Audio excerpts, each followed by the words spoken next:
Hello అందరికీ welcome to my channel. మా Chinnu birthday రోజైతే గుడికైతే రెడీ అయిపోయాము ఇద్దరం పొద్దున్నే అంటే మార్నింగ్ 11 అవుతూ ఉండింది.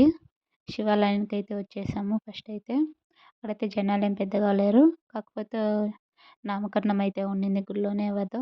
అక్కడ వాళ్ళు కొంతమంది జనాలైతే ఉన్నారు. అంతే ఇంకెవరు లేరు పెద్దగా భక్తులైతే.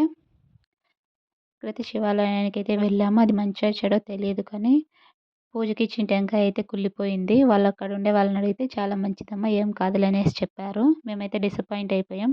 పాప బర్త్‌డే రోజు టెంకాయ అనేసి ఇస్తే అది కుళ్ళిపోయిందనేసి. కాకపోతే చాలా మంచిదంట అలా అయితే. మంచిదో కాదో కింద కామెంట్ చేయండి కామెంట్ సెక్షన్‌లో. ఇంకా అక్కడ వచ్చేసి నవగ్రహాలు ఉన్నాయి. అక్కడే చేసేసుకొని టెంపుల్‌కైతే వచ్చేసాము. నెక్స్ట్ ఇంకో టెంపుల్‌కైతే వచ్చేసాము. నరసింహల స్వామి టెంపుల్‌కైతే వచ్చేసాము. ఎందుకంటే అక్కడికి వెళ్ళాలనుకున్నాము. అందుకనేసి ఈరోజు కుదిరిందనేసి బర్త్‌డే రోజు అయితే వచ్చేసాము. మా చిన్ను అయితే చాలా యాక్టివ్‌గా ఉండింది గుడిలో అయితే గుడికైతే వెళ్ళేసి ఇంటికొచ్చేసరికి డెకరేషన్ అయితే స్టార్ట్ చేశారు. డెకరేషన్ అంటే పెద్దగా ఏం లేదు. ఇంటి దగ్గరే ఇలా సింపుల్‌గా బెలూన్ డెకరేషన్ అయితే చేపిస్తున్నాము. బెలూన్‌తోనే ఇలా సింపుల్‌గా కలర్‌ఫుల్‌గా అయితే ఉండింది. డెకరేషన్ అయితే చాలా బాగుండింది. ఓవరాల్ లుక్ కూడా చాలా బాగుండింది. చూసారా ఎలా ఉందో? మీకు కూడా ఈ డెకరేషన్ నచ్చుంటే కింద కామెంట్ సెక్షన్‌లో కామెంట్ చేయండి. Thanks for watching.